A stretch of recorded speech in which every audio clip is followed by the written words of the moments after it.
views and opinions expressed in this program are those of the participants and do not necessarily reflect the views of BronxNet or the program underwriters.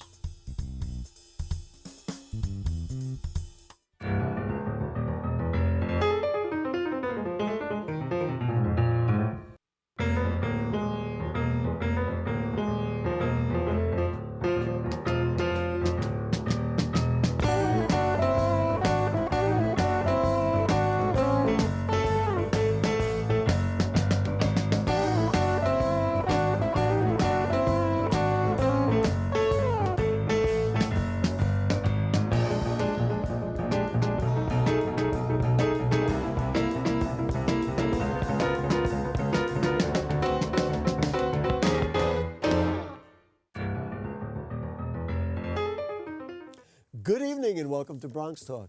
Here's a statistic that will open your eyes. According to the latest report from the city, 1 in 5 New Yorkers are likely to experience a mental health disorder in any given year. Now let that sink in. 20% of New Yorkers will have a mental health issue of some sort this year. In hard numbers, that means mental health will be a concern for more than 1.7 million New Yorkers. One of tonight's guests is one of those 1.7 million, a Bronx photographer who is beset with PTSD and depression. He published a captivating photograph series called The White Shirt Project that for him was therapeutic, and he's hoping his work will have a similar effect on others. And we also have a second guest who works at supporting people with mental health conditions in the Bronx. Please join me in welcoming a Bronx photographer, the creator of the White Shirt Project, Jose Ramon. Nice to have you with us, Jose. Thank you. It's nice being here. And from Vibrant Emotional Health, which used to be the Mental Health Association of New York City. He is the coordinator of Adolescent Services and director of the Bronx Adolescent Skills Centers. It is Carleton Archer. Mr. Archer, nice to have you with us. Thank you, Gary, for having me. Let's start with you, Mr. Archer, and just get an overview. You heard the statistics. You probably know them and deal with them as intimately as anybody else. Talk to me about what problems people are having. You deal largely with adolescents, but just give me an overview of what they come to you with and maybe even what causes some of these things. Well, I mean, one of the things that I would like to elaborate on is that, everyone has issues or challenges, right? And those numbers that you throw out are staggering. And we've all experienced some form of depression and anxiety along the way. And what separates that from the normal is the duration of time in which someone experiences it. So at the Adolescent Skills Centers, we work with youth 16 to 21, and they'll experience depression, anxiety, bipolar disorder, schizophrenia, a wide array of mental health and emotional challenges. And one of the goals is to help them cope with it. Some people want to think that there is a cure for mental health, and there is no cure. It's just, like Jose, finding the best resources that you can to cope with what you're experiencing. You can't take a pill like a couple of Advil and have it go away. I mean, you can take medication, and medication does help, yes, but medication helps in conjunction with other things, therapy, coping skills, family, friends, different environments that you surround yourself with, just ways to help you cope with some of the symptoms that people experience when they're dealing with an emotional challenge. I was thinking about you working with young people, and I know you work with teens and lower 20s. I'm guessing, I think it's a pretty good guess, that people don't knock on the door and say, hey, Carleton, I have schizophrenia, can you please help me? How do they find their way to treatment? And I'm again guessing, that's got to be one of the issues, that somebody who's having difficulties doesn't really know that they may have a clinical issue, and then they've got to somehow be dragged in by a parent, a friend, a colleague, a relative, whoever it is. No, absolutely, you're absolutely right, Gary. And part of that is the stigma that still surrounds mental health, and it's one of the reasons why as the former Mental Health Association of New York City, we wanted to transform and are now known as Vibrant Emotional Health, because it's about emotional health and wellness, right? So again, it goes back to, we're not curing anything, we're not stopping anything, but we're helping you live a better, holistic, well life. And you know, we get a lot of referrals from schools, clinics in the area, you know, again, family and friends. They hear about us through our website. They Google us. And one of the main sources is a service that we provide at Vibrant Emotional Health, which is NYC Well. I don't know if anybody's familiar with it and seen the signs on the subway, but you know, it is the 1-800 hotline that anyone in New York City can call if they're experiencing an emotional crisis. And they can call that and get resources all throughout the city. Somebody calls you, let's say from a school, but then you've got to go, certainly if it's a minor, you've got to go to the parent before you can get, is that a difficult process, or do you find that parents then are kind of aware that the child or the youngster has an issue, and then you can bring them in?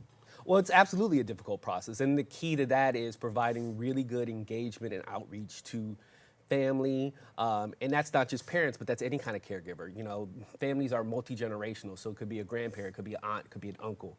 A lot of the youth that we deal with are in kinship care, and so we're not dealing with biological family at the time. And so it's really working with them, helping them understand that we provide the best resources and the best environment for that young person to thrive. Jose, hang on, we're getting to you, and we're going to have a lot of fun, because wait till you see the photographs are just so fascinating, and well, I'll tell you more about it, but hang on, we're going to get to it. Let's just look at the people who come in and you know, trying to get them treated and trying to get them situated. Like, is it engagement over a period of time? You know, what are the things that you do to treat somebody and help them go from point A to point B? So, you know, just to kind of reiterate, what we don't do is treatment. Treatment is what happens in the hospital. Treatment is what happens in the clinic, and we're not any of those things. What we offer is... I'm sorry, I mischaracterize it, but it's an education for No, all of us. absolutely, absolutely. And what we provide is a safe, holistic environment for young people, families, really young children, older adults to come in and to actually be made to feel like there's nothing wrong. We kind of want to normalize the behavior for them, right? Because this is not something that if you have a mental health challenge, if you have an emotional challenge, you don't experience all the time. You're not always symptomatic, right? This is something that happens in moments. It's something that you experience in different moments in time. I'm guessing that's something Jose can talk firsthand about. I'm so sure. The last question for you right now, life in the Bronx is tough. Let's not pretend. Absolutely. We all live here. We know what it's about. Do factors of life in the Bronx here, whether it be the pressure of jobs, whether it be violence in our streets, I don't want to list all the ills, unfortunately we all know what they are. Does that kind of contribute to it in a way that makes Bronx people maybe more susceptible than people in other areas? Or everybody's got problems, no neighborhood in no borough and nowhere is safe? I mean, is it a tougher problem here in the Bronx, you think, than other places? I wouldn't categorize the Bronx as any different from any other place, but I would say That's good. I'm glad to hear that. I would say that I regretted it when I asked the question to begin with. But I would say that environmental factors are a key stressor, is what we like to say. And different things that happen in your environment, different things that you see throughout your life. Work, school, family, Work, money. school, family, I've just money. listed them. Absolutely. Yeah, housing. And the more things you experience during the young portion of your life are compounded and, create trauma, and I think Jose can speak a little bit about that. Jose, let's just talk about you, and then I'm so, first of all, thank you for coming in, thank you for being up front, and thank you for the great photographs that we're going to show in just a few minutes.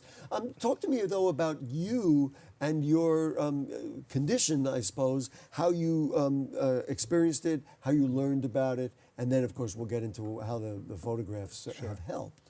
Well, just like Carleton explained, a lot of things happened during my childhood. So I had childhood abuses, sexual abuses, all kinds of stuff. Yeah, so it happened very early on. The only thing that is that somehow my mind coped with putting that all in a box.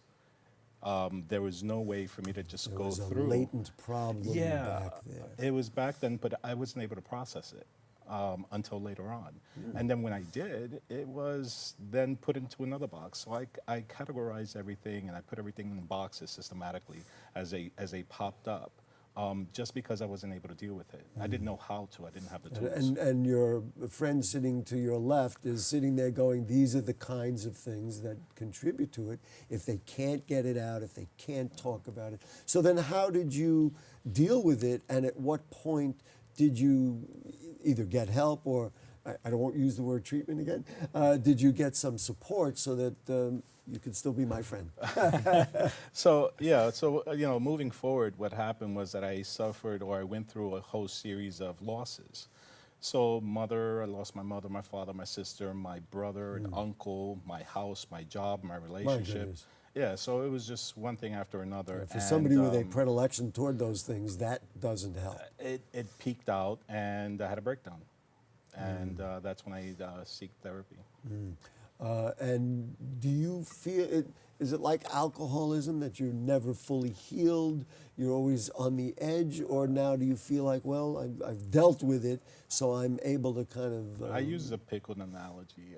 A pickle analogy. So a cucumber can go into a pickle, can become a pickle, but a pickle can never become a cucumber. I had no idea where he was going. Did you ever hear that? Is that something you learned when you studied marriage and family therapy? So once you're a pickle, you're a pickle. I mean, that's the way I look at it. So it's like, once you develop this illness, whatever it may be, it could be many different things, but particularly with PTSD for me, there is treatment through medicines. There is treatment also through therapy. But I think a combination of that and maybe so many other things is what may help. You were, when we met the first couple of times, you were very passionate about the fact that you didn't, you understand more about what your situation is and you want to communicate to other people. We're going to use that White Shirt Project. I don't want to keep, don't worry, we're going to show it to you. But tell me why you think that it's kind of your mission to really help others. I was in the dark. I hid because of stigmas. I wasn't sure to come out and really ask for help and declare that I needed help to anybody in particular, especially to my family and friends, because there's a lot of stigmas that are just not on the outside world, like in your own family. Right. In my culture, if you're suffering from anything, it's like, you're okay, don't worry about it, just have a drink or do this or do that, or it'll go away. But it's not like that because people don't understand. So if you don't understand and if you've never really been affected by it, you don't know how to treat it. You don't know how to handle it. Right. Carleton, I'm sure you hear this kind of thing all the time, or you get somebody who's experiencing some sort of discordant behavior, and it's up to you to somehow sort through it and get them to express, well, something happened to me. Is there a method? Is there a rule? Is there a way to go about it? Or it's just a matter of having concern and care and getting somebody to sit down and talk with you? I mean, you hit it right on the head. It's about having empathy, and it's about meeting someone where they are. And that's probably the most simplistic way to put it, is that, you just meet them where they are. Wherever they're ready to go, that's where you start. And you allow them to kind of be the drivers of the car, because they may come to you seeking help, but they have to be the ones to get there. You can't take them there. They have to get there themselves, and you're just there as a support system. Fascinating. About how many patients, do you call them patients? Clients, I guess, would be more accurate, right? I mean, the participants in my program like to just be called youth. Young how many young people do you see? We have about 110 young people in our program, and we have a rolling admission process, so we'll see about 110 young people within a calendar year. And so we can mention it even later on, but Vibrant Emotional Health, if you need help, seek it. If you know somebody who's, may need help, find out and pursue it. So look up, you can find them, we can get the website up there, Vibrant Emotional Health. All right, we ready for the White Shirt Project? Let's go. Before we show it, tell me what it is and how it came about. And I will tell you, I saw the White Shirt Project on display down it was the Mott Haven Bar and Grill. And it was on there, and I just thought it was lovely, and I had no idea that it was connected to some of the issues we're talking about. So I said, Jose, let me come by and we'll chat. And we came by and he told me this story and I was like, my goodness. So tell me how the White Shirt Project came about. Sure. So in part of my therapy, what I did was I used a camera. It was the first time that I picked one up in many years. So I wanted to use it as a tool to act between me and the world. This was my way of communicating. So the project got started because of I wanted to come out. I wanted to tell people, hey, listen, this is who I am. I have PTSD. I have depression. And you really deserve credit even for being on this program talking in this way. I know you agree with that. Absolutely. Thank you. And I wanted to be that voice, that face, for other people to come out and say, you know what, let me just align myself because I want to be part of this project. And I created the White Shirt Project for that reason. Yeah, and this is interesting because Carleton has never seen them. So the idea was you got 40 models, and they are wearing a white shirt only. They're wearing a white shirt only and black pants. Black pants, nothing underneath. So this is what ties everybody together. So no matter what, if they have a story that's directly linked to them or not, or if they have a family member that suffers from mental illness or not, what I'm using is their face, their body, their story, something that we can relate to. And who is this, for example? This is Derek Nicoletto. This is Hector Extravaganza from the House of Extravaganza. He's been around for 1,000 years. He's an icon in the community. And you had them pose, you had them do a number of things, and yeah, you it was chose a process. the one that would work? It was a process of 2 or 3 hours just to get the one picture. In your apartment? In Parkchester, ladies and gentlemen. Yeah. I just loved the passion in the photos. Let's do one more, and then we're going to go and here we go. Now this is Jeannie Soul. She's an actress, singer. I try to use everybody in our community: actors, singers, nannies, black, white, gay, straight. These are all people that make up our community. So each one of them had contributed something into the project that was important to share. And explain to me why the white shirt is appropriate, and for you, what this means in terms of the issues that we were just talking about. I think the white shirt for me, it can mean many different things to different people. For me, it's clarity. It's polarized for me, as well as being death and rebirth, let's say. But I think it's the one thing that everybody can relate to. You go to a new job, you want to wear that crispy white shirt. Sometimes it's death, right? We want to bury people in white. It could be birth, baptism. But there's always something that connects us to that white shirt. And I wanted to keep it simple. Simple yet classy, simple yet impactful. Let's put up another one, and just so that we can take a look at it, and I want to kind of stare at it a little bit, and because each of the poses are unique. Okay, this is our friend Tim Moss. There really is kind of something speaking to you in a way when you look at this. And so there's a sense of purity, but a sense of something deeper inside. Right? Yeah, we touched on this. This was about 3 hours into our shoot. And because of the type of dialogue that we were having, this was the reaction that we got at that point, and that's the shot. You can see, I guess, read more about it. Carleton, your thought when you look at some of these pictures? I mean, first of all, he's a fantastic photographer, and yes, absolutely, he deserves a round of applause. And it's just amazing how he's capturing the light and the individual and in the white shirt. And so for patients, let's say, who may look at that, there may be a sense of identification, because you say, you know what, it's pure, it's clean on the outside, but there still is something on the inside. Now, just as an aside, you mentioned that you do run art shows and things like that. Yes. So one of the projects that we do with our young people at the Adolescent Skill Centers is last year we started an annual art gala. And so the young people, again, like Jose, as a way of developing coping skills and how they deal with their own depression and anxiety and just the world at large, and not understanding how things are or why they are, they express it through art. And that's paintings, drawings, photography. And we put on an art show, and over the past 2 years, we've raised over about $40,000 for our Adolescent Skill Center. Congratulations. I want to just take an aside and make a tangential point about art. And we're seeing this all over the Bronx, because people who run homeless shelters are using art to help those people self-actualize or understand what their issues are. We're seeing it literally everywhere. A neighborhood is saying, you know what, let's let people express themselves in this way. And this is Gary's advocacy. You've heard me say it before. That's why we've got to have more art and music and performance in our schools, because the young people will get it in school and maybe have less of some of these other issues. You can agree or disagree. Yep.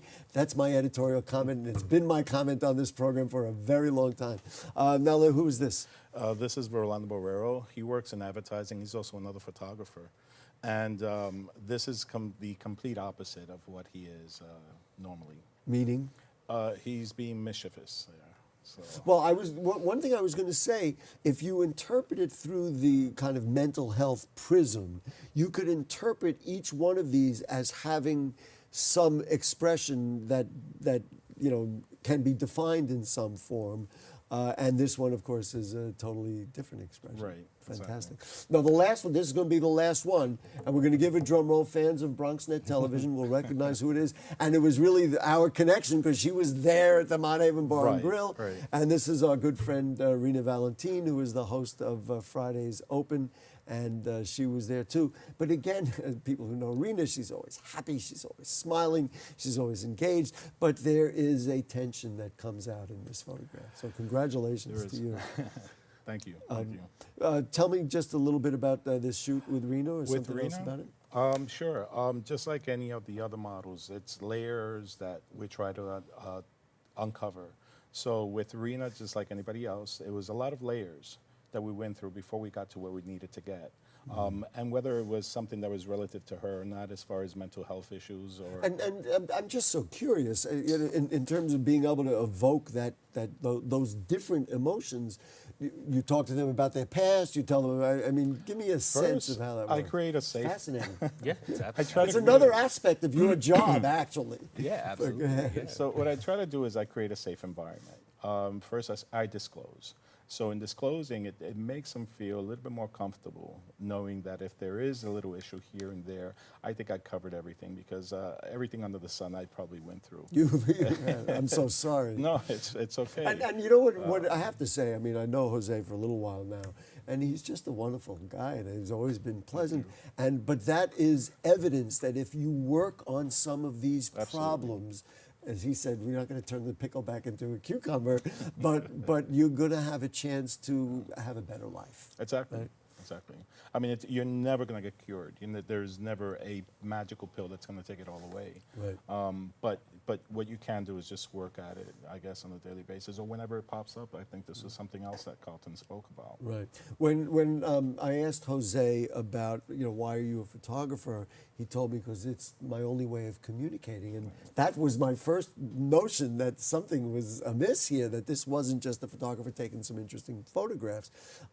So talk to me about that as a vehicle, and then we're going to talk to Carleton about some of the other things that he does with some of the people he works with to help them get from point A to point B. Sure.